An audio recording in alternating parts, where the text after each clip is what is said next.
En ese gracias a Mónica Pérez de las Heras por estar a estas horas de la noche con nosotros. Yo voy a leer algo de ella, porque es tanto lo que ha escrito, que aparte que nos empieza a contarlo mucho, y lo que quiere y por qué lo quiere. Es decir, que Mónica Pérez de las Heras, el periodismo fue su principio, curiosidad y deseo de saber.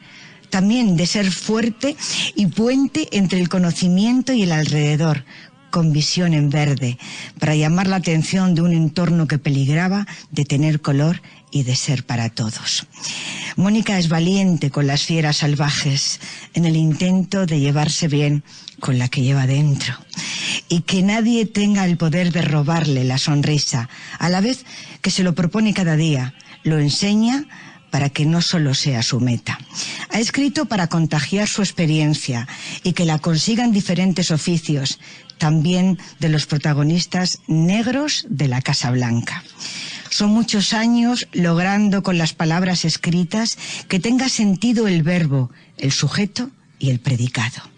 Con Ovi no le hacen falta palabras, pero a los que sí nos las enseña a transmitir. Es experta en comunicación y es la fundadora y directora de la Escuela Europea de Oratoria. Mónica Pérez de las Heras, un placer. Es un regalazo estar aquí esta noche. Muchas gracias. Un placer mío también. Aprendiendo a leer, aprendiendo a interpretar tus libros y a comunicar, porque en este oficio yo confieso que voy aprendiendo poco a poco y cada día. Y yo también. No se acaba nunca de aprender.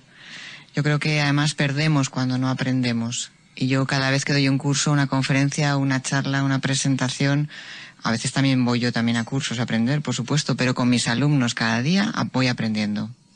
Escuela Europea, directora y fundadora de la Escuela Europea de Oratoria. ¿Qué es la Escuela Europea de Oratoria? Es una institución que creamos en el año 2012 con el objetivo de ayudar a las personas. A mí siempre me ha gustado aportar a la sociedad y yo empecé a hablar en público con 16 años, para mí nunca ha sido problema, no tengo nervios, ni miedos, estoy muy tranquila cuando comunico con los demás y pensé que era una manera de aportar a la sociedad el transmitir lo que yo llevaba dentro. Y hay muchos problemas en España para hablar en público. Tenemos abogados, profesores, policías, arquitectos, ingenieros, periodistas, que realmente no saben hablar en público y que además lo pasan muy mal cuando hablan en público. Llegan los miedos, los nervios, la ansiedad. Y entonces me pareció que era una manera de aportar, de ayudar a los demás, y por eso creé la Escuela Europea de Oratoria. Y la verdad es que nos va muy bien porque hacemos un trabajo desde el corazón, con ganas de ayudar. ¿Qué es menos fácil, hablar en público o en privado? Yo creo que las dos cosas son fáciles. Si le pones ganas, si le pones ilusión, si le pones corazón. Para nosotros las claves de la oratoria para mí las claves de la oratoria son la naturalidad, ser uno mismo, ser quien eres, no querer ser otra persona diferente, la humildad, que no necesitamos ser más que nadie o creernos más que nadie cuando hablamos en público, sino seguir siendo tú. Y la tercera es hablar con pasión, con el corazón. Y son claves que no solamente funcionan en la oratoria, sino que también funcionan en la vida cotidiana. Y las personas que tienen éxito como buenas personas cumplen muy bien esas tres claves. Y yo aspiro a serlo cada día. Hablamos con los ojos, con los gestos y las palabras. Y los silencios, que también son muy importantes en la oratoria. Muchas veces nos da miedo pararnos. Complicados a veces de interpretar, ¿no? De interpretar y de hacer, porque a la gente le dan mucho miedo los silencios. Y cuando uno sale a un escenario, por ejemplo, no tiene que tener prisa para hablar. Se coloca, se sitúa, mira, sonríe y después puede hablar, sin prisa. ¿Qué quieres ahora, Mónica? Soy un ser feliz. Siempre, la verdad es que me considero bastante privilegiada porque en cada momento de mi vida he estado donde he querido. Y ahora, ¿qué más puedo pedir? Tengo una empresa que funciona muy bien.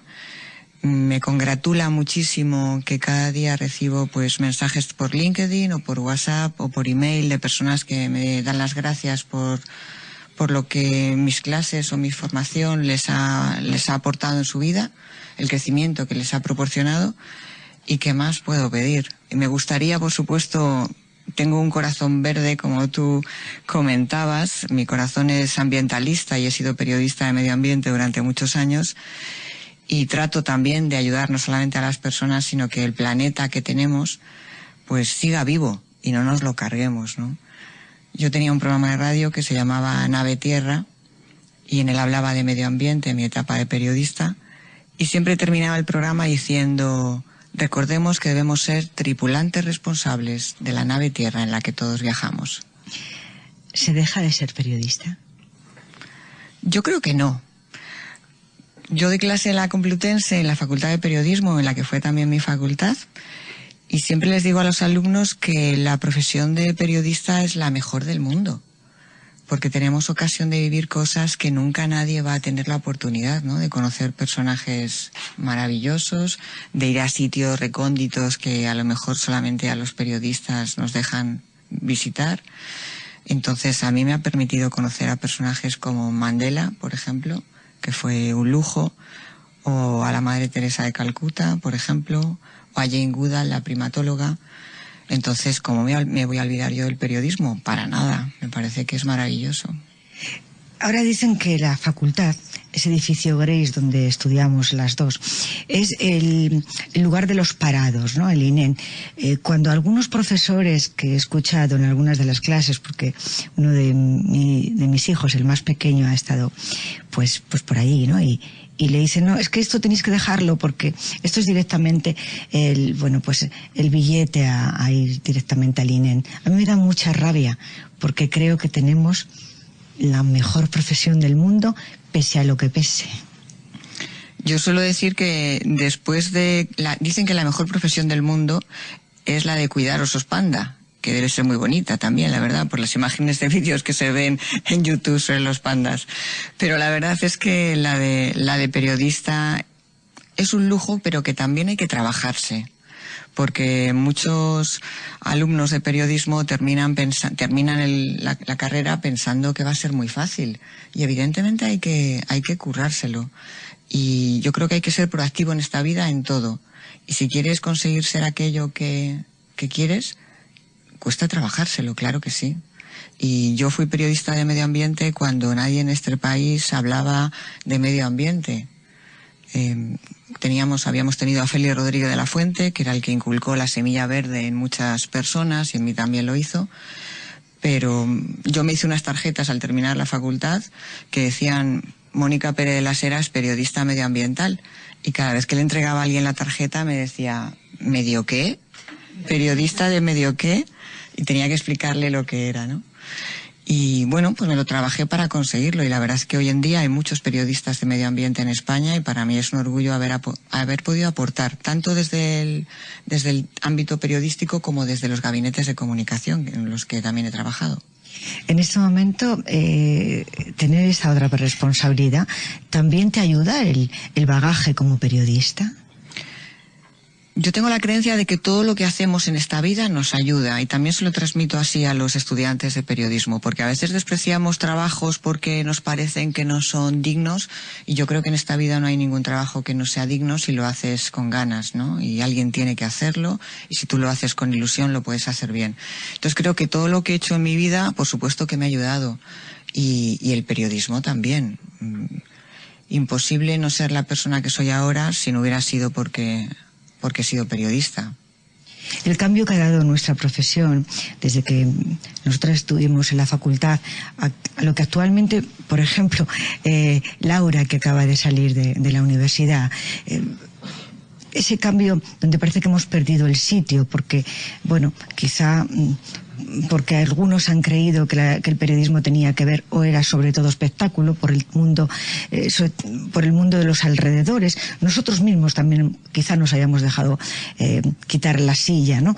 O la falta a veces de profesionalidad nuestra, no vamos a echar solo los balones fuera, pero también les ha interesado a las empresas el meter otro tipo de gente porque era más fácil, ¿no? ¿Qué ha ocurrido en los últimos años en esta profesión para que tengan menos esperanza, sea menos verde que cuando estábamos nosotras en la universidad? Yo creo que nosotros, porque aquí hay otro periodista. Yo creo que ahora hay muchas oportunidades también para hacer periodismo y para hacer cosas que nosotros no pudimos.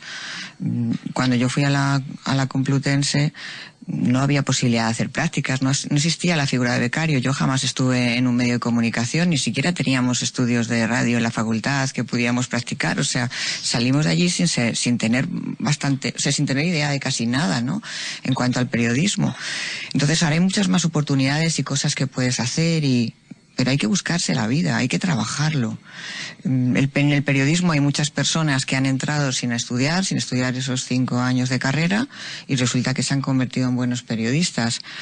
Pero yo estoy acostumbrada a que ninguno de los nichos en los que he estado sea exclusivamente de ciertas personas. Ahora doy clases de hablar en público y hay muchas personas que dan cursos de hablar en público y sin tener apenas conocimientos. Es decir, que intrusismo profesional, o como lo queramos llamar, siempre ha habido, pero si tú eres un buen profesional en lo tuyo, pues brillas. Y eso es lo importante.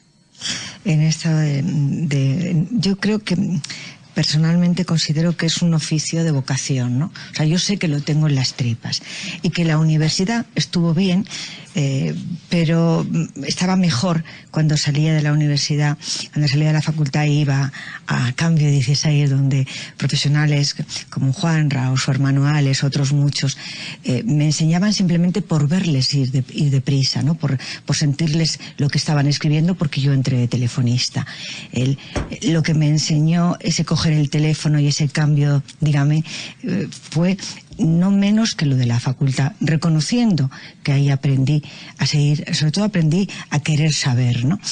Entonces ahora sí es verdad que ahora está la figura del becario, y posiblemente, no sé si en alguna facultad, Laura nos puede opinar, si ahora si teníais un estudio de radio, teníais un estudio de televisión o periódico. Desde luego en Ciencias de la Información, y me da la impresión de que fueron en épocas muy parecidas, no teníamos de nada, un edificio gris. Alejandro, que también está ahí este año terminando, está en ese edificio gris, pero no sé si tenéis algo más. Sí, hay unos buenos estudios. De hecho, en la Complutense son bastante buenos, igual que en otras facultades. Yo en la de Valladolid, de hecho, vi el cambio de cómo le creaban de tener una mesa con una mesa de mezclas a tener lo que es una emisora un poquito más real. Aparte, en la Universidad de Valladolid tenemos las prácticas obligatorias. No puedes acabar la carrera sin haber estado 3 meses en una empresa aprendiendo de verdad, porque en realidad puedes aprender mucho teóricamente, pero hasta que no te pones delante de un micro no sabes si sabes de radio o no, por mucho que sepas de historia de la radio. Y aunque lleves 30 años, ¿eh? Mónica, enseñar, saber y aprender de oratoria, ¿eso te ha hecho quererte mejor? Todo te hace quererte mejor. Para mí la oratoria no es nada si no hay por dentro una formación del orador. En la Escuela Europea de Oratoria damos clase de oratoria, de hablar en público, con inteligencia emocional y programación neurolingüística. Y son herramientas en las que creo firmemente, porque ayudan a crear a la persona. A mí me sedujo la figura de Barack Obama, no por ser presidente de Estados Unidos. Jamás en mi vida podía imaginar yo que iba a escribir un libro sobre un presidente de Estados Unidos. O sea, era algo que nunca me lo hubiera planteado. Pero es que yo encontré una persona que era buena persona, y que ese ser buena persona le hacía además ser un buen orador. Y no hay tantos en el mundo, la verdad. Entonces estaba preparando un libro de oratoria y decidí que el libro iba a ser sobre ese senador negro que estaba triunfando en Estados Unidos. Y de repente mi libro iba creándose, y él iba subiendo en puestos también. Y llegó a la presidencia, y el libro se publicó días antes de que fuera presidente de Estados Unidos. ¿Y qué es lo que más destacas de él, ¿no? Has dicho buena persona. Sí, su madre le crió en educación de inteligencia emocional, le enseñó a gestionar sus emociones, le enseñó a leer con los discursos de Martin Luther King, de los Kennedy, de Mandela. Le enseñó a defender los derechos civiles, porque ella era una defensora de derechos civiles, y estuvo 3 años de su vida en Indonesia estudiando, porque la familia se marchó a Indonesia a vivir, a Yakarta. Entonces Obama estuvo 3 años en el colegio, y ahí también le enseñaron esa gestión de emociones propia de los asiáticos. Con lo cual yo suelo decir en clase, yo no me meto en política en mis libros, con lo cual no hablo de Obama como político, sino como orador. No hay ni un solo vídeo en internet, y hay miles de vídeos de Obama en el que insulte a alguien, falte al respeto a alguien o maltrate a alguien. Y para mí eso es muy importante, ¿no? El respeto. Ahora que estamos en campaña electoral, una de las cosas que yo he comentado estos días en Twitter, que me gustaría ver que nuestros políticos hacen discursos comentando lo que van a hacer, cuáles son sus propuestas, y que dejen de hablar unos de otros y este va a hacer tal y ese va a hacer cual y criticar a los demás. Es que eso no me interesa, esa oratoria. No sirve de nada. En este momento, si tuvieras la oportunidad de volver, de ir a la Casa Blanca, ¿sería la misma conclusión, buena persona? El día de que ganó las elecciones Donald Trump, me llamó una cadena de radio de Estados Unidos, de Los Ángeles, y me preguntaron para entrevistarme, y me preguntaron que si iba a escribir un libro sobre Donald Trump. Y yo contesté con sinceridad, porque la verdad es que es como me gusta responder, con honestidad, y yo dije que escribo libros de personas que me gustan. Y Donald Trump es una persona que me sirve muy bien de ejemplo cuando doy clase, porque puedo poner el ejemplo de Barack Obama como una persona que tiene una inteligencia emocional intachable, y en el otro lado completamente contrario está Donald Trump. Entonces, por supuesto, hay que respetarlo, porque es un presidente que ha elegido el pueblo estadounidense, pero desde luego, desde el punto de vista de la inteligencia emocional, no es un buen ejemplo. Estaba él, el señor Obama, pero también estaba la señora Obama. ¿Cómo es ella? Ella es increíble. Ella tiene un carisma impresionante. Ella es más carismática que él. De hecho, el porcentaje de popularidad de ella no ha bajado durante los 8 años que han estado en la Casa Blanca. El de Obama fluctuaba, por supuesto, ¿no? Según la política y evidentemente, según lo que iba haciendo, pero el de Michelle ha sido intocable. Incluso hasta a los republicanos les costaba meterse con ella, porque es una mujer que cuando entra en cualquier espacio ilumina la habitación en la que esté. Se sube a un escenario y en menos de 3 minutos ha hecho reír al público. Tiene una capacidad de oratoria mucho mejor que Obama. Es una mujer que ha ayudado a Obama en su oratoria, porque Obama es más serio, es más formal, y ella es muy natural. Una naturalidad que a veces ha sido un poquito excesiva. Cuando empezó la primera campaña electoral de Obama, tuvieron que darle sus asesores algún toque a Michelle, porque se subía al escenario y decía: pues yo no entiendo por qué a ustedes les gusta Obama, si es un señor que tira los calcetines por el suelo y que le huele el aliento por las mañanas. Y entonces, claro, el equipo de asesores de Obama se llevaron las manos a la cabeza y empezaron a decirle: vale, pero esas cosas no se pueden decir. Pero es que ella es muy natural, entonces engancha muy bien con el público. Y por eso hay mucha gente que le está diciendo que sea candidata para las próximas elecciones, pero yo creo que ya no lo va a querer. ¿Crees que algunos de los asesores de la zarzuela también dijeron algo parecido a doña Leticia, a nuestra reina? Pues no lo sé, imagino que sí, por supuesto. ¿A quién le huele el aliento de los dos en ese caso? Hombre, no, yo creo que tenemos un rey que tiene una inteligencia emocional exquisita. Y yo cuando doy clases siempre digo que no me interesa hablar de monarquía sí, monarquía no, cada uno tiene su opinión y que piense cada uno lo que quiera, pero lo que nadie podrá negar es que el rey Felipe VI está educado en una inteligencia emocional que le hace saber estar en cualquier circunstancia. Y mira que tiene circunstancias bastante conflictivas, donde va a sitios donde le abuchean o abuchean el himno de España o lo que sea, ¿no? Y él siempre sabe estar. Entonces eso es impecable y es una buena base para un gran orador. Y la reina Leticia yo creo que debería trabajar un poco más esa inteligencia emocional, porque ella debe ser muy exigente consigo misma, muy perfeccionista, y supongo que a veces cuando pasan algunas circunstancias, como hemos visto en los últimos años, pues lo debe pasar muy mal, debe sufrir bastante. Oye, ¿y el rey emérito de qué carece más de escribir, leyendo tu libro? ¿Qué hace peor, escribir, hablar o seducir? El rey Juan Carlos. Hace mejor el emérito, el rey Juan Carlos, sí. Bueno, el rey Juan Carlos goza de una naturalidad maravillosa y también ha tenido durante toda su vida una educación en inteligencia emocional muy importante. Realmente el único momento de su vida en el que, digamos, que no demostró esa inteligencia emocional fue cuando se dirigió al presidente Hugo Chávez, ¿no? En aquel célebre ¿por qué no te callas? Entonces, pues realmente podemos estar orgullosos de haber tenido un rey emérito que ha sabido estar en cualquier circunstancia, también por difícil que fuera. Incluso dicen que seducir mucho, ¿no? Y él es muy cercano, claro, él es una persona muy cercana. Y yo cuento una anécdota, si quieres la comento. Recuerdo, hay un vídeo en el que está el rey Juan Carlos, tiene una copa en la mano, y entonces está en un atril y hay un montón de gente enfrente de él, son empresarios, y entonces el rey llevaba una copa con champán en la mano, levanta la copa y dice, y ahora levantemos la copa, pero si no tienen copas, porque no habían dado copas a nadie más que a él, ¿no? Entonces él paró el evento, paró el acto. Entonces eso es naturalidad, eso es frescura, ¿no? Eso es que, bueno, pues no pasa nada, si es que alguien lo remedie y ya está. Y bueno, en ese sentido, pues el rey Felipe sí que podría aprender un poquito de esa naturalidad que tiene su padre para estar más cercano también a la población. Lo de cazar el elefante es una anécdota, ¿no? Bueno, digo por lo ecológico, por lo verde. Hombre, quizás es uno de los aspectos que a mí menos me ha gustado del rey Juan Carlos, pero... PNL para directivos. El 2005 fue tu año, el 2015, ¿eh? ¿Te dio tiempo para algo?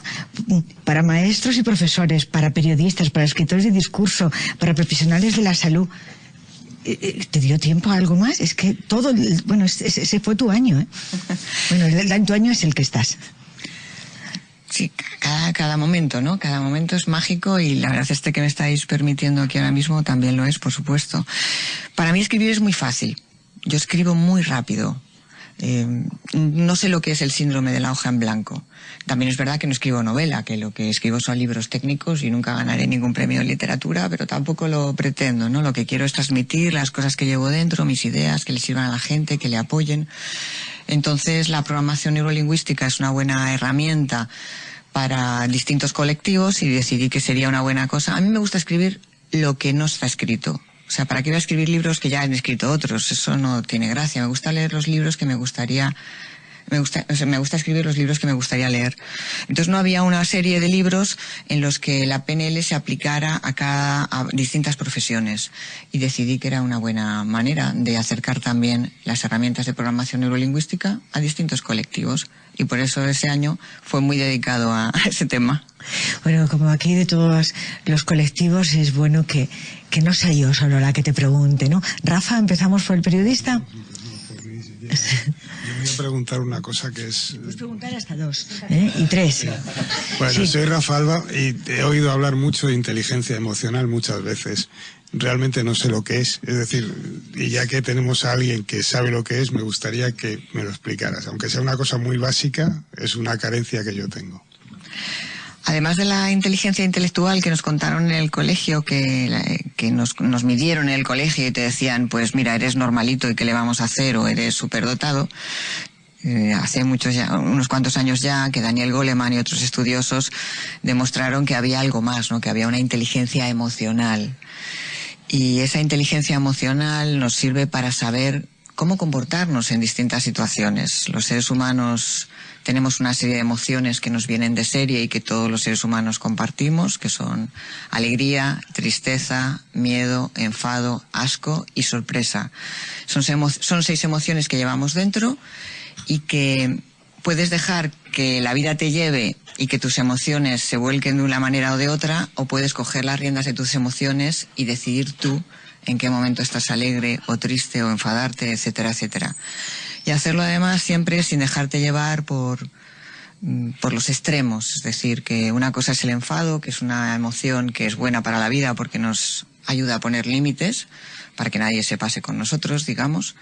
Pero la carga emocional del enfado es la ira, que es la que vemos muchas veces en nuestros políticos, la mala educación, la falta del respeto, la agresividad, la violencia, etcétera, etcétera.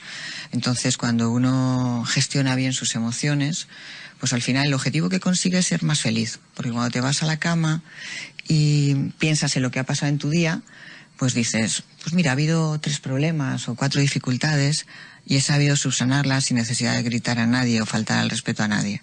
Entonces eso es la inteligencia emocional, la capacidad que tiene el ser humano para gestionar sus emociones de manera que no tenga que arrepentirse de cómo las ha utilizado. Queda perfectamente. Entonces ya voy a la siguiente, que es lo de la programación neurolingüística, que también he oído hablar mucho de ella y seguro que hoy me entero por fin.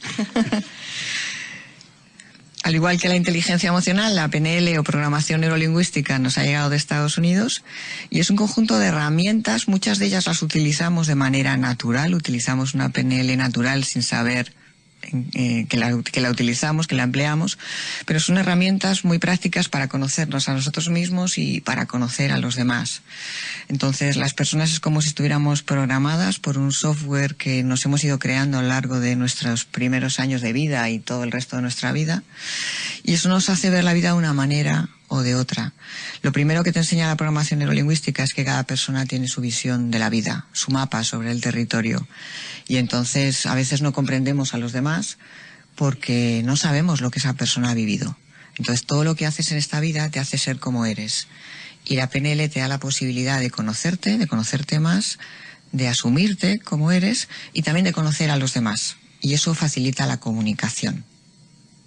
Y luego, si queréis, pues os comento alguna herramienta más específica, si os interesa. Sí, pues comenta. Vamos, no sé mis compañeros, pero a mí sí me interesa.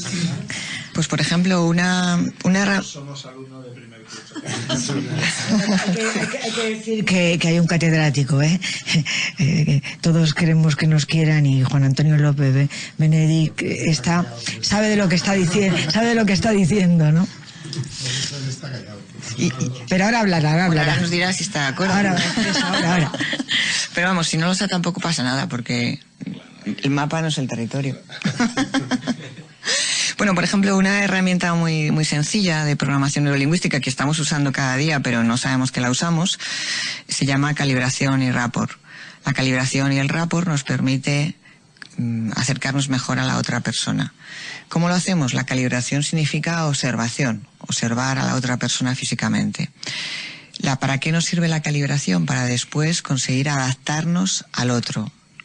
El lenguaje no verbal de 2 personas cuando están hablando es como si se hablara entre sí. Entonces, digamos que se amolda el lenguaje de uno y otro. Lo que hacemos con el rapport es mejorar la comunicación tratando de adaptarnos al lenguaje no verbal de la otra persona. Pongo un ejemplo. El protocolo es rapport. El protocolo hace que todas las personas que van a un evento vayan vestidas de una manera parecida. Eso facilita la comunicación. Entonces, cuando recibimos una invitación de boda, pues nos dicen, mujeres traje largo, hombres de chaqué. ¿Para qué lo hacen? Bueno, pues lo hacen para que todo el mundo tenga, digamos, ya algo en común. Vamos vestidos igual. Por ejemplo, ahora nosotros estamos haciendo rapport porque estamos en el mismo estudio, en la misma mesa, haciendo una misma actividad, hablar y escuchar. Y eso ya digamos que nos une como personas. Entonces, cuando estamos en una entrevista de trabajo, por ejemplo, vamos a una entrevista de trabajo y tenemos al director de recursos humanos enfrente, algo que podemos hacer es observar cómo está sentada esa persona y empezar a hacer lo que se llama espejarle. Entonces el rapport se hace con los brazos, con las piernas y con el cuerpo. Lo que hacemos es sentarnos en la misma postura que esté el director de recursos humanos y según él se va echando hacia adelante o hacia atrás o cruza una pierna o no, nosotros vamos haciendo lo mismo. Y así conseguimos mejorar la comunicación. La otra persona no se va a dar cuenta, no se va a enterar, lo único que va a percibir es que hay buen feeling. Que las cosas, que me cae bien esta persona. Hombre, no quiere decir que te vayan a coger para el puesto, Quiere decir que facilita la comunicación. Luego ya también va a depender, por supuesto, de tu currículum. Pero sí que te sirve. Os pongo un ejemplo también muy básico. Cuando un niño pequeño viene corriendo hacia nosotros, como adultos, ¿qué hacemos? Le hacemos calibración y rapport. Nos agachamos. O sea, observamos su altura y nos agachamos. Entonces nos ponemos a la misma altura que el crío. Y le hacemos rapport con el lenguaje no verbal, es decir, nos ponemos a su altura, le hacemos rapport con el lenguaje paraverbal. El soniquete que utilizamos para hablar con los niños no es el que utilizamos para hablar con adultos. ¿Y qué tal? ¿Qué tal el cole? ¿Cómo te ha ido? ¿Todo bien? ¿Estás contento? Y también utilizamos palabras con los niños que no utilizamos con los mayores. Mira, mira un guagua. ¿Has visto el guagua? ¡Qué bonito! Incluso a veces pensamos que son tontos y que eso también es el problema que los niños. Les hablamos un poco así básico, pero lo que hacemos es adaptarnos a ellos para comunicarnos mejor con ellos. Eso es hacer rapport. Entonces, y por supuesto, en oratoria también el orador hace rapport. Como lo hace un cantante. Cuando un cantante está cantando, no puede hacer lo que todo el público está haciendo. Lo que hace es que el público haga lo que él está haciendo. Coge el micrófono y se lo pone al público para que el público cante como él está haciendo. O de repente empieza a dar palmas para que el público haga lo mismo. En oratoria hacemos lo mismo. Cuando estamos hablando delante de un público, preguntamos al público para que el público conteste. Hacemos una actividad. Venga, ahora todo el mundo de pie, vamos a hacer tal cosa. Y todo el mundo hace lo mismo. O le contamos una historia emocional para que, si el orador está emocionado, emocione también a su público. ¿Y dónde está la línea entre ese rapport y convertirnos en ovejas? Muchas veces me han preguntado si con la programación neurolingüística podemos manipular a los demás. Y evidentemente yo suelo decir que cada vez que abrimos la boca podemos manipular a los demás. Nos estamos comunicando. Estamos adquiriendo con la PNL herramientas de comunicación. Manipular sería utilizarlas para hacer el mal a esa persona. Lo demás sería influir. Entonces, igual que podemos influir a alguien en cosas buenas, podemos influir en cosas malas. Hay libros en internet de PNL para llevarse mujeres a la cama. O sea que, por supuesto, que hay gente que está utilizando herramientas de comunicación para cosas que, bueno, pueden ser éticamente discutibles. Supongo que estaría bien, sobre todo en el caso de muchas mujeres, que hubiera libros para sacárselos de la cama, ¿no? O sea, preguntas, por favor, más. Sí, hola, y os vais presentando, por favor. Juan Ramón Puyol. Hablas de tu libro y de tu abuela, por favor, te lo digo yo. También llegaremos a ese momento, sí. Bueno, yo empecé de becario, pero yo soy fotoperiodista. Sin embargo, pues las distintas vicisitudes de este negocio pues nos han vuelto a reunir después de tantos años con Esmeralda y venir aquí a compartir con vosotros un poco de tiempo, ¿no? Yo voy a ser un poco, no malo, pero un poquito de abogado del diablo. ¿Hasta qué punto las herramientas estas que nos están proponiendo, las nuevas técnicas estas de expresión y de autocontrol, digamos, no nos están sobrecargando con un nuevo trabajo? Es decir, hemos ido desarrollando desde la informática es fácil, hemos ido aprendiendo inglés, idioma, mil técnicas, ¿no? Y ahora se nos proponen, como es tu caso, pues nuevas herramientas que nos invitan a trabajar más en nuestras experiencias y autofijarnos en nosotros mismos. ¿Hasta qué punto no estamos ya sobrecargados de trabajo las personas? Para mí es que es un manual de instrucciones que tenemos que tener. Es decir, tenemos manuales de instrucciones para muchas cosas. Bueno, es verdad que los hombres los miráis menos que las mujeres. Es una broma. Pero la verdad es que no tenemos manual de instrucciones de nosotros. Y hay tanta gente que es infeliz porque se hace infeliz a sí misma. Entonces, si con nuestros pensamientos nos podemos ayudar, si con nuestra gestión de emociones nos podemos ayudar a ser más felices, no sé, a mí me parece que es el manual de instrucciones básico para nosotros. Lo demás no me parece tan importante. Yo creo que en esta vida hay mucha gente que está amargándose porque no sabe utilizar bien su cerebro, y es tan bonito que alguien te diga, oye, pues mi vida ha mejorado desde que te escuché en una conferencia. Eso, pues, increíble. Entonces yo creo que es un trabajo para quien quiera, por supuesto, es optativo, pero si te apetece trabajar en tu felicidad, ¿por qué no lo vas a hacer? Tu felicidad no está en un coche que te compres o en un trabajo que tengas o en una pareja que tengas, ¿no? Tu felicidad está dentro de ti. Pues entonces aprende a utilizarla, aprende a buscarla y a no amargarte la vida preocupándonos con muchas cosas que a lo mejor nunca van a llegar. Con Obi, ¿qué tratas? ¿Necesita él alguna técnica o a él no le hace falta nada? Los perros, la verdad es que son seres maravillosos y la verdad es que nos dan tanto, nos dan tan buen ejemplo. Ojalá fuéramos las personas, tuviéramos esa capacidad de amor incondicional. Porque las personas nos fallamos muchas veces unos a otros. Y los animales, como por ejemplo los perros que están acostumbrados a vivir con las personas, pues están ahí, cuando estamos tristes, cuando estamos contentos, cuando estamos enfadados, en cualquier momento. Y yo creo que es una lección diaria. Cuando aquellos que tenemos perro sabemos que es una lección la que nos están dando cada día. ¿Y con los rinocerontes? Los rinocerontes son una especie en peligro de extinción, como yo suelo decir, son unicornios vivos que deberíamos proteger y dejarnos de unicornios falsos y que son solamente para soñar.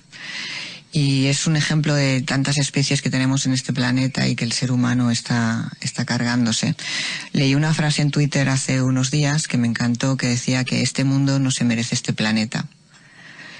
Y desgraciadamente creo que es así, que se van a extinguir muchas especies por el egoísmo humano. Y nos hemos creído que somos una especie más importante que las demás y no es verdad. Somos una especie más y no tenemos ningún derecho a expulsar a ninguna otra especie de este planeta. Oye, todas las redes sociales son compatibles con los besos sonoros para los auditivos, la sonrisa enorme para los visuales y ese achuchón cariñoso. ¿Es compatible todo? Claro que sí. Yo soy una persona que me gusta mucho la tecnología, me gustan las redes sociales y las utilizo mucho. Creo que es una buena manera también de comunicar con los demás y de transmitir lo que llevas dentro. Evidentemente también usándolo con cabeza, ¿no? Que tampoco dependas de las redes sociales o de los likes o de estar siempre con el móvil conectado. Para mí vivir un momento como el que estamos viviendo ahora, en el que estoy con vosotros compartiendo y departiendo y aprendiendo en vivo y en directo, es que eso no tiene precio. Entonces lo que no podemos es despreciar una conversación de tú a tú con alguien, que a lo mejor es un momento mágico que no se vuelve a dar en la vida, por coger el móvil de repente porque suena, ¿no? No hay suficiente razón. Has dicho una gran verdad, no tiene precio, no vais a cobrar este mes. Pero hacía mucho que lo sabemos todos. ¿Verdad, Dani? Juan Antonio. Bueno, Mónica, pues la verdad es que tenemos cosas en las que coincidimos también en nuestro trabajo. También tengo un libro sobre comunicación, también he estado impartiendo cursos aquí en Madrid y ahora también estoy con la inteligencia emocional, pero parto de la filosofía y hay una orientación un poco distinta a la hora de considerar las cosas. Por ejemplo, cuando has mencionado el tema de la inteligencia emocional desde Goleman, que por supuesto es el que la popularizó. Yo no estoy tan de acuerdo con algunos asuntos, algún enfoque de Goleman. A mí me interesa pues Howard Gardner como origen y dando una visión un poco más amplia de lo que es la estructura de las inteligencias. Pero bueno, tampoco quiero entrar en eso, ¿no? Sí. Hay un tema de Goleman que es con el que más difiero y ahí sí me gustaría tener tu opinión, ¿no? Es en el control de las emociones. Para mí, cuando él habla del control de las emociones como uno de los aspectos de la inteligencia emocional, creo que las emociones no se controlan, se gestionan, como tú bien dices también, ¿no? Porque controlar las emociones lleva a otro problema. No sé si en eso estás de acuerdo o qué te parece en ese sentido. El lenguaje es muy importante. Yo no utilizo la palabra controlar nunca. Creo que la palabra es gestión. Las emociones se gestionan para capaz de expresarlas o de vivirlas, pero no controlarlas para no utilizarlas o para coartarlas, digamos, ¿no? No, las emociones se gestionan y... Claro. Porque yo creo que ahí es donde está el punto, me parece, ¿no? Desde mi punto de vista, un punto clave en esta cuestión de integración entre lo que es la inteligencia racional, la inteligencia emocional, o para mí, la inteligencia visceral, o la inteligencia cardíaca, ¿no? Y aparte de las otras inteligencias de Gardner. Pero ese sentido de entender que no hay una parte que sea buena y que debe imponerse a las demás, sino que todo lo que existe en la naturaleza humana, todo lo que somos, tiene su grado de valor y todo debemos aprender a integrarlo en nuestro discurso y en nuestra vida, ¿no? Y en nuestra forma de relacionarnos entre nosotros, ¿no? Estoy de acuerdo. Sí, lo importante yo creo que es que a la persona le valga. Ahora que están hablando tanto de las pseudociencias y que parece que hay una corriente en España, porque en otros países la verdad es que no, contra el Reiki o contra ciertas técnicas que han funcionado durante años en Oriente y que han venido de allí, pues yo creo que si a las personas les valen, otra cosa es que nos dejemos llevar, pues bueno, que una técnica de estas te puede servir para quitar el cáncer o cosas así, que es inviable, ¿no? Pero cosas que sirvan para que la persona se encuentre mejor viviendo cualquier enfermedad o cualquier circunstancia, yo creo que si le valen, ¿por qué no vamos a dejar que se puedan utilizar? Y entonces igual, ¿no? Cualquier tipo de pensamiento que ayude a las personas a ser mejor personas, a ayudar a los demás, a hacer un mundo un poquito mejor, me parece genial. Bueno, mi planteamiento va más allá, ¿no? Para mí la gestión de las emociones, la inteligencia emocional debe estar incluida, evidentemente, desde los planes de educación, y es con lo que estoy trabajando y ayudando en ese sentido. No es solo una especialidad una vez que tú tienes una profesión, ¿no? Sino que debe ser algo mucho más básico. Gestionar las emociones es algo que tenemos como carencia en la sociedad y eso evidentemente nos está llevando a muchos problemas, ¿no? Claro, por supuesto. Sí, yo también sería súper partidaria de que en los colegios, creo que es lo básico, o sea, más importante que aprender cualquier otra cosa. O sea, es la estructura del ser humano, cómo funciona un ser humano y sus emociones.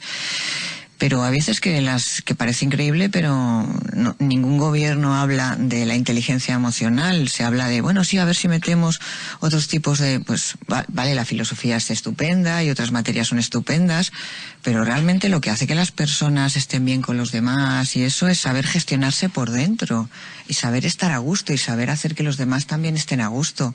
Estamos perdiendo muchos valores en la sociedad.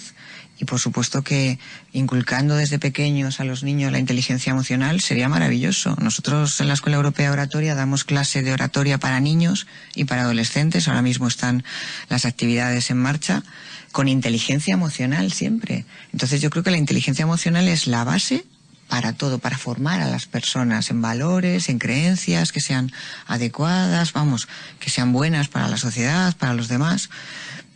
Pero no se hace. O sea, que bueno, completamente yo ahora estoy trabajando más en México, pero de todas formas hablaremos. No sabía de la existencia de la Escuela Europea de Oratoria, pero sí ahí siento una afinidad. Entonces, si vuelvo para España más tiempo, porque ahora vengo solo de visita de vez en cuando. Y se queda aquí directamente cuando viene a ver Esmeralda, no puede hacer otra cosa. Sí, pues me encantará que podamos hablar y ver que podemos unir o desarrollar conjuntamente desde las experiencias que cada uno trae, ¿no? Por supuesto. Incluso nos ofrecemos hacer un programa desde allí. Y así ya recogido. Catherine. Hola, Mónica. Yo soy Catherine. Lleváis un rato de conocimiento. Ya hemos hablado. Bueno, casi que he hablado yo más, que verdad. Yo decía, me seguro que me está haciendo aquí un examen de arriba a abajo, cómo me muevo, dónde miro los ojos. Estaba como diciendo, madre mía, qué presión. Pero, ¿sabes qué? A mí me ha interesado, bueno, siempre me ha llamado mucho la atención el tema de Leticia Ortiz, la reina, y el príncipe, el rey actual. Y entonces yo decía, madre mía, esta mujer que es periodista, porque es periodista, que me parece que habla muy bien, a mí personalmente. Otra cosa es que lo que transmita, pero que se comunica muy bien. Y yo veo que después de todos estos años, el rey está ahí atascado, no avanza. Entonces, él, que tendrá todo tipo de formación, ¿dónde está el fallo? Porque él sí, lee los discursos, tiene muchísimo carisma, pero a la hora de comunicar me parece que es muy monótono, precisamente, ¿no? Y bueno, quería saber tu opinión. En la oratoria hay algo muy importante que es la kinestesia, es la capacidad para transmitir las emociones que llevamos dentro. La inteligencia emocional no solamente consiste en gestionar emociones, sino también tener la capacidad para expresarlas. Dentro de la programación neurolingüística, los autores de la PNL nos hablaron de que las personas utilizamos más unos sentidos que otros. No me estoy yendo por las ramas, es que quiero llegar a la explicación que voy a dar. Entonces hay personas que utilizan más el sentido de la vista, personas que utilizan más el sentido del oído y personas que utilizan más el sentido del olfato, el tacto y el gusto. Las personas que utilizan más estos últimos 3 sentidos son personas más kinestésicas, más emocionales y que también tienen una manera a la hora de hablar pues más despacio y más bajo, que además es digamos que también es muy típica de los periodistas de radio, sobre todo a horarios como el de esta noche. Entonces, el rey es una persona que, según la programación neurolingüística, el rey Felipe VI es visual auditivo. Es decir, el primer sentido que utiliza es la vista y el segundo el oído. Entonces, debería trabajar su kinestesia, su emocionalidad, para ser capaz de transmitir de una manera más cercana esa kinestesia que, por ejemplo, sí que tiene el rey Juan Carlos. Entonces, se echa de menos que no trabaje esa kinestesia que le acercaría más a los demás, también en sus discursos, porque le hacen unos discursos que no están muy bien preparados para transmitir emociones. Vamos a ver. Buenas noches, madrugadas ya, Mónica. Soy Ana Gómez. Bueno, pues soy una jubilada. Ella tiene buena kinestesia. Estaba yo pensando, hace 30 años también me dedicaba, bueno, pues a dar charlas sobre mi profesión, daba cursos, y yo entonces no existían todas estas armas. Lo único que existía era grabarme y ver qué coletilla, dónde podía corregir. Y entonces ahora que hay tantas armas, tantas herramientas, resulta que y tanta comunicación, cada vez hay menos. Te puedes encontrar gente joven que me sabe hasta mal oírmelo porque parece que soy ya la yaya, cuando dice esta juventud, pero que es que puede escribir a una rapidez y una conversación por WhatsApp y en cambio a la cara no habla. Entonces, esto, ¿por qué se produce este fenómeno y cómo se puede sobre todo corregir? Que creo que lo más bonito precisamente es mirarse a la cara, a los ojos, al ojo, y poder contactar y lo que hablabas del lenguaje físico, de postural, ¿no? O sea, ¿cómo se puede corregir esto? ¿Cómo podemos llegar a volver a tener esa empatía dialéctica? Nos hemos metido en un mundo tecnológico complicado, en el que es tan fácil comunicarte con el otro desde el anonimato o desde la distancia, que se está perdiendo esa capacidad para transmitir en 3D, ¿no? Yo tengo muy claro que a lo mejor muy pocos años, en 5 o 10 años, me va a tocar dar cursos a las personas de cómo comunicarnos con alguien en la cercanía. Y eso es una pena, evidentemente, claro que lo es. Pero es que nadie nos está enseñando cómo utilizar los móviles, por ejemplo. Entonces, por ejemplo, para los chavales jóvenes, a veces no es ni mala educación el que estén hablando y de repente suena el móvil y lo cojan. Algo que nosotros en nuestras generaciones podemos ver como, hombre, por Dios, qué feo, ¿no? Coger el móvil mientras que tienes a alguien delante. Pero para ellos va siendo algo natural.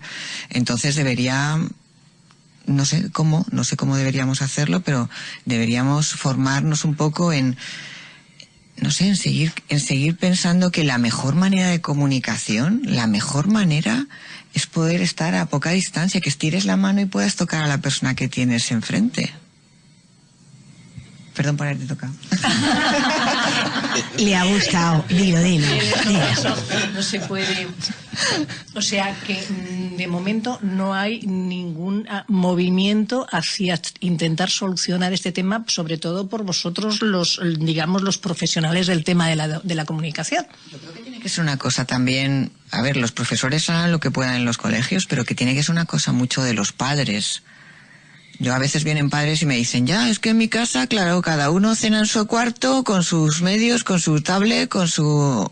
Entonces, claro, esas familias, como éramos algunos o sea, cenar todos juntos en el salón y claro, no había ningún medio técnico que nos alejara a unos de otros. Entonces, ahí están los padres en la relación con los hijos, los que tienen que estipular, oye, a la hora de la cena, los móviles, bueno, aquí tenemos gente joven que no sé cómo lo habrán vivido, lo estarán viviendo en sus casas o lo habrán vivido. Posiblemente es que los mayores estemos haciendo lo mismo, porque estamos en restaurantes, yo creo que no solo es un problema de edad, es un problema de tener el móvil. O sea, yo reconozco que muchas veces me cuesta desengancharme y ellos lo saben, lo sufren, lo padecen porque reciben WhatsApp de día, de noche, de madrugada, ¿no? Es decir, que creo que también nuestros hijos están viendo lo que estamos repitiendo los demás, ¿no? Pues entonces somos nosotros también los que tenemos que hacer cambios. Sí, es que creo que es una cuestión no solamente de la nueva generación, por decirlo así, ¿no? Laura, cuando hemos mirado a la nueva generación, todos te hemos mirado a ti. Bueno, y a Inés, que está ahí. Yo siempre estoy pegada al móvil, la verdad, que lo reconozco. Pero yo te quería hacer una pregunta, porque hemos hablado de los políticos americanos y de la realeza, pero de la política española muy poco. ¿De qué político actual te gustaría escribir un libro, o crees que estaría más cerca? ¿Y con cuál te gustaría trabajar la oratoria? Porque la verdad es que la oratoria de los políticos españoles normalmente es hasta objeto de burla, porque son un poco justillos todos.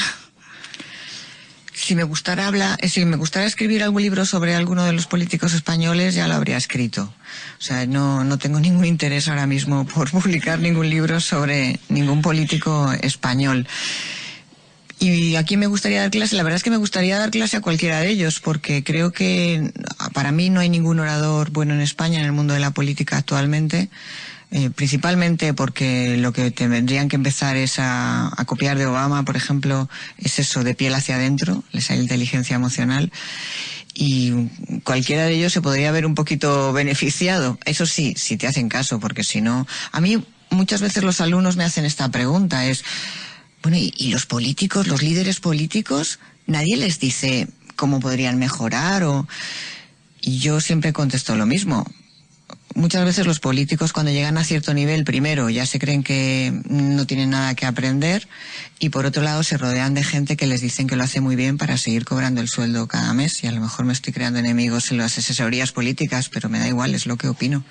Entonces, claro, yo cuando tengo a alguien delante haciendo un entrenamiento personalizado, por ejemplo, porque hago entrenamientos con alcaldes, con concejales, con delegados provinciales, etcétera, con cargos políticos, pero más bajitos, son gente que viene con ganas de aprender y que dicen, Mónica, méteme caña, venga, dime lo que sea que yo quiero aprender. Os cuento una anécdota que me pasó con un alcalde de una ciudad española grande, no puedo decir el nombre del alcalde, ni de la ciudad, evidentemente. Estaba haciendo un entrenamiento personalizado con él y explicándole eso, pues cómo tenía que hacer para gestionar emociones y tal. ¿Se pueden decir tacos en esta...? Sí, vale. Es que, bueno, pues... Vale. Entonces el alcalde se volvió hacia mí y me dijo, oye, Mónica, entonces a partir de ahora no puedo llamar hijo de puta al de la oposición. Y yo me quedé parada y le dije, si lo haces, por favor no digas que has hecho este entrenamiento conmigo. Fíjate, pero yo sí que no estoy de acuerdo contigo en una cosa. Sí ha habido un político reciente, hasta hace nada era el presidente, que manejaba bien el no decir nada, sobre todo los silencios, ¿no? Me estoy refiriendo obviamente a Mariano Rajoy, porque es el anterior presidente. Mariano Rajoy es una persona que nunca le ha gustado hablar en público. Entonces el hombre intentaba evitarlo lo menos posible, ¿no? Pero por ejemplo era muy bueno en la dialéctica parlamentaria, ¿no? En la réplica parlamentaria, y eso era bastante bueno. Según la programación neurolingüística, Mariano Rajoy es una persona auditiva, es una persona que se basa más en el oído que en la mirada, que en la vista. De ahí esa manía de leer tanto del papel y de no dejar el papel, por ejemplo. Y es una persona ciertamente introvertida, y eso también te afecta cuando tienes que hablar en público. Dicen que ganaba en las distancias cortas. José Ángel. Buenas noches, soy José Ángel Sánchez, empresario, economista y desde hace una semana periodista. Lo descubrí por casualidad, la verdad.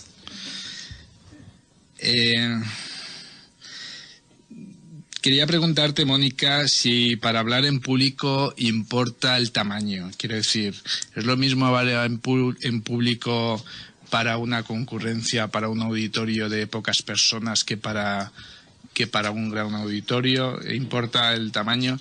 Tengo la manía de hacer muchas preguntas seguidas porque como la directora de este programa me trae poco. Otra pregunta que te quería hacer en relación a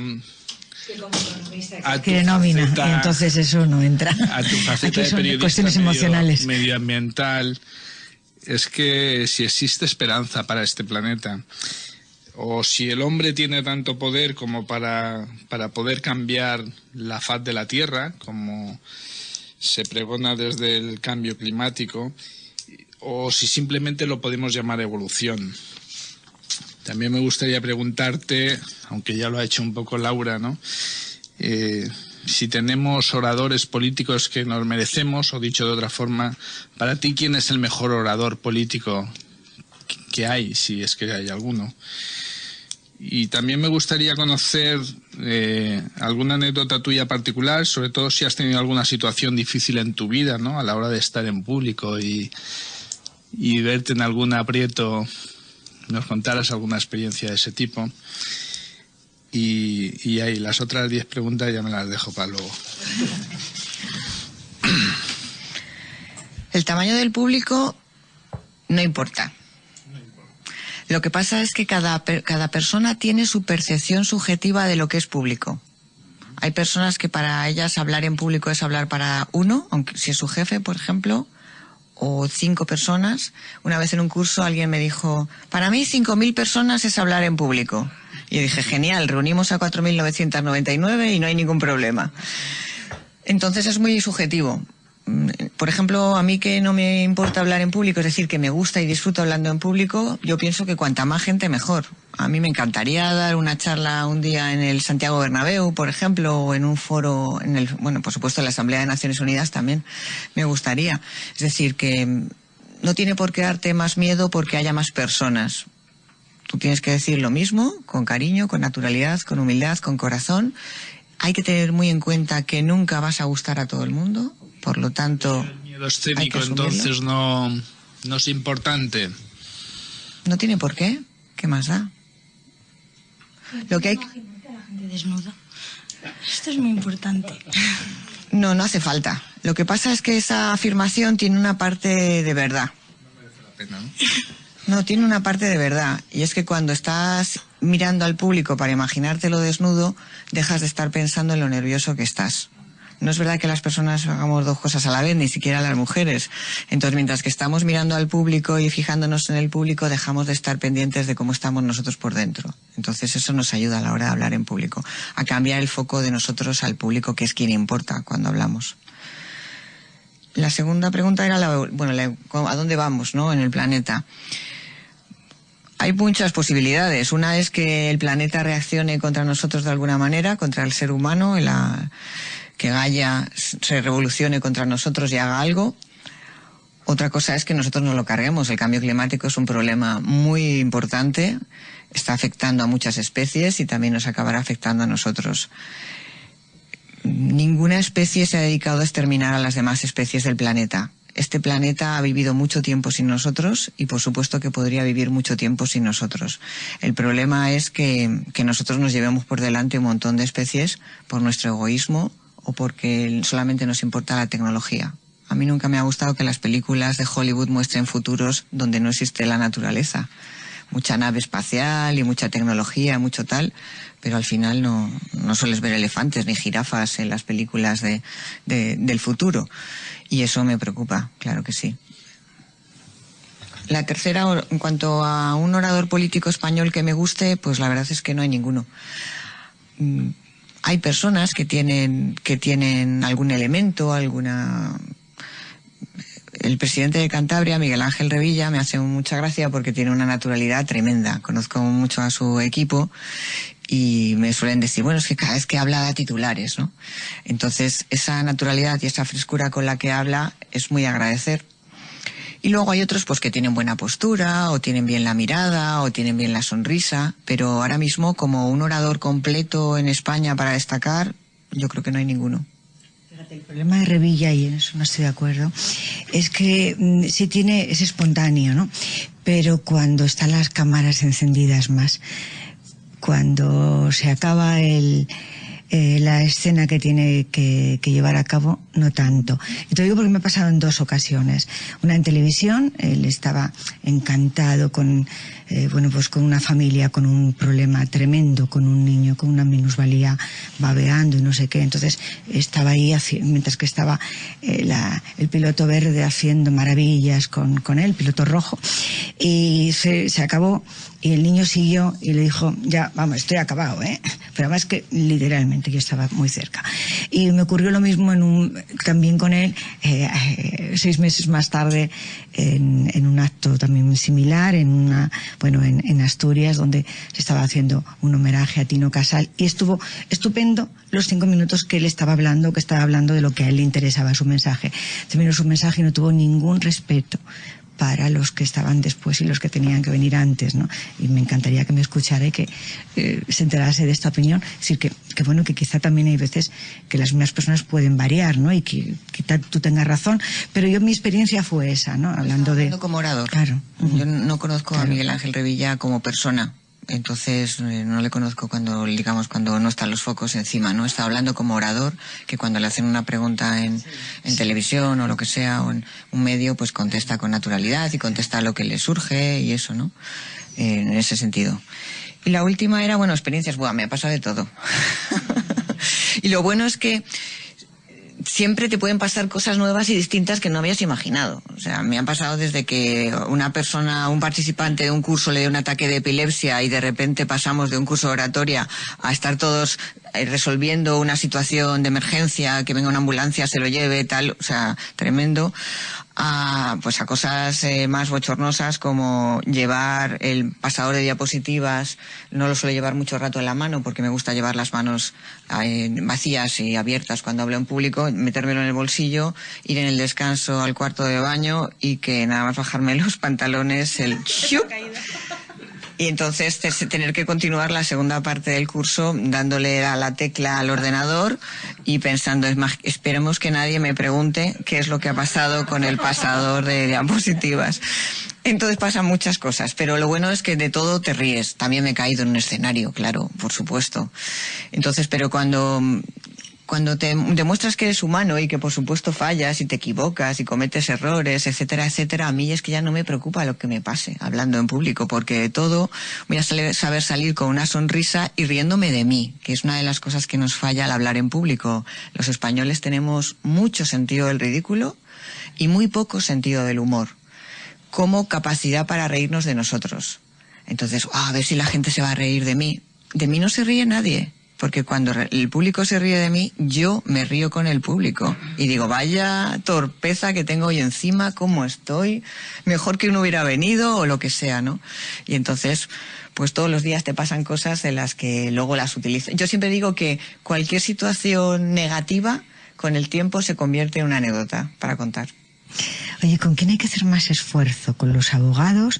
Que tienes ese libro también dedicado a ese PNL para profesionales del derecho, ese ya fue al año siguiente.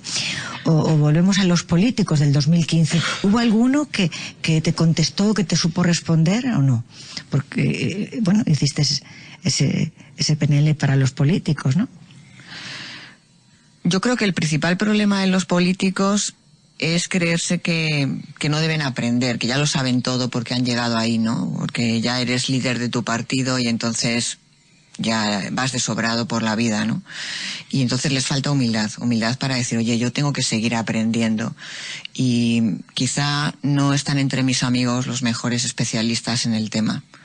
En mi escuela, en la Escuela Europea de Oratoria, yo tengo un equipo maravilloso. Tengo un equipo de profesionales que con el tiempo pues tenemos amistad, pero no han sido amigos que me he traído a la escuela para que dieran clase, sino son profesionales muy buenos cada uno en lo suyo, en lenguaje no verbal, en voz, en improvisación, es decir, personas especializadas en cada tema, y eso es lo que hace que la escuela triunfe. Entonces, cuando tienes la humildad también, bueno, y también para aprender yo, porque evidentemente yo también aprendo con mis propios profes, y todos los profesores tienen la posibilidad de ir a las clases de los demás para también seguir aprendiendo. Entonces, quizá el colectivo político es el más complicado en el sentido de que les falta esa humildad para decir, pues mira, aunque yo siga aquí, necesito aprender más. Hemos hablado de los políticos, digamos, de ahora, de las últimas décadas, ¿no? Pero, ¿y antes? Los políticos de nuestra transición o los siguientes, porque claro, antes ya no había políticos, había un dictador, ¿no? Pero en España, ¿ha habido alguna época en la que han sido mejores? Hombre, yo creo que ha habido personas como, por ejemplo, Adolfo Suárez, que era una persona absolutamente íntegra, respetuosa, educada, sabiendo estar, que era un lujo, ¿no?, de político. Y luego, en cuanto a su oratoria, a su manera de llegar de manera emocional a la gente, pues también es verdad que Felipe González ha hecho discursos muy buenos, porque tiene una gran capacidad kinestésica para emocionar, etcétera. Pero desgraciadamente, pues ahora mismo el panorama que tenemos es un poco así. Felipe González, ¿crees que ha sufrido alguna transformación en el último tiempo? Porque los discursos últimos... Bueno, la verdad es que últimamente yo creo que no hace mucho discurso, ¿no? Que son más... Casi mejor que no haga ninguno. Personalmente lo pienso, ¿eh? Conversaciones o tal, ¿no? Más que... La verdad es que es un gusto. Alfonso Guerra. Alfonso Guerra también es un hombre que, bueno, tiene un gran carisma y también ha sabido... lo que pasa que, bueno, por ejemplo, en el caso de Alfonso Guerra... La inteligencia emocional no es la misma que la de Suárez, claro. Recuerdo los 80, ¿no? Era el contrapunto a Felipe González, que era, bueno... El bueno y el malo, ¿no? Porque ahora se han quedado los dos en malos, ¿no? Sí, el Ahora, la de Alfonso Guerra casi mejor que no hablo. No, dale clase, por favor, para que se calle. Bueno, Mónica Pérez de las... Yo no me importa, porque además es que a mí me gusta trabajar con las personas, entonces me da igual realmente, de verdad, de qué partido político sean para esto, ¿no? Porque cada uno luego tiene sus ideas, pero a mí lo que me apetece es que sean mejores comunicadores y que lleguen a las personas y nos cuenten la verdad de las cosas. Sobre todo eso. Mónica, escribe, habla y seduce de nuevo, porque esto ya estuvo publicado antes. Sí, se publicó en 2013 y han sacado ahora, Lid Editorial ha sacado una nueva edición ahora. Y mi idea, bueno, como veis en la portada hay unos labios de seducir. Los de Semincia, a mí me han recordado al cine, digo, bien. A mí no me gusta hablar de convencer, porque dentro tiene la palabra vencer y cuando hablo en público no trato de vencer a nadie, trato de seducir, de conquistar con las palabras o con los gestos o con la mirada, con lo que hago. Y entonces creo que necesitamos escribir bien lo que vamos a después contar y utilizar un lenguaje oral, que es muy diferente al lenguaje escrito, y los periodistas que trabajáis en radio, por supuesto, lo sabéis. Antes comentábamos, uno de los problemas del rey Felipe VI es que los discursos que le escriben son para ser leídos, no para ser escuchados. Y eso se nota. Yo recuerdo, fíjate, cuando era un niño, los decía para ser sentidos. Seguías la mirada de su madre en los premios Príncipe de Asturias, que he tenido la oportunidad de estar alguna vez, y cuando era un niño era todavía inocente, ¿no? Entonces parece que ahí no estaba, tenía esa inteligencia emocional más primitiva, pero más auténtica. Hombre, el problema es que yo creo que es una persona que le cuesta ser cercano. Que le cuesta ser cercano a los demás, que quizá haya estado muy protegido, ¿no?, por estar toda su vida, haberlo vivido dentro de un palacio, etcétera, y entonces no tiene esa capacidad de acercarse a los demás, pero que podría adquirirla, porque la kinestesia se puede adquirir, se puede trabajar, y yo creo que le vendría muy bien, de verdad, y además creo que sería muy importante para él y para la institución que representa. Me ha gustado mucho la kinestesia, ahora voy a pedirla con el número de teléfono. Me habéis hecho 2 regalos hoy, bueno, pues Juan Antonio y Mónica, quiero que ya esto sea con firma de autor, con dedicatoria, y mientras que vosotros lo escribís, el regalo que os hacemos nosotros son las 2 en punto, que no es poco. Y con ello cerramos. Dani, Alejandro, Inés, Catherine, Ana, Laura, José Ángel, Juan Ramón, tú sigues, ¿eh? Aquí no tú te vas a México, ¿no? Bueno, sabes que estaremos en junio también allí, ¿no? Vosotros nos hacéis la dedicatoria. ¿Algo? Sí, yo quería preguntarle una cosa a Mónica, aprovechando, si es posible, directora. Sí, es posible. Vale. Esto, me ha gustado mucho una frase tuya en el libro, que dice que nadie tenga el poder de robarte tu sonrisa. Filosofía de vida. Es una nueva religión el hecho de tener que solucionar todo a través de nosotros mismos, porque parece que estamos sustituyendo pues las religiones, ¿no? Con el hecho de ser nosotros mismos los capacitados para solventarnos todos los problemas vitales. ¿Qué opinión? Para mí vale lo que le valga a los demás. Es decir, hay personas que les gusta una religión u otra, la que sea. Y también el quererte a ti mismo y trabajar por ti mismo, no me gusta llamarle una religión, sino bueno, pues un propósito de vida, con tal de que te ayude a ser feliz. Durante muchos años la religión católica nos ha dado unos valores que eran muy importantes, y desgraciadamente yo creo que también parte de la pérdida de esos valores está en la separación que hemos hecho de la religión, ¿no? Entonces, si no los tenemos esos valores por la religión, pues que nos lo den con la educación en nuestra casa, en nuestras familias, etcétera, etcétera, para que consigamos al final, pues da igual de qué religión seas, lo importante, da igual el color de piel que tengas y tus creencias, lo importante es que seas buena persona. No iba la intención de la pregunta por la religión, sino por el hecho de que estamos abusando un poco de la autoayuda, ¿no?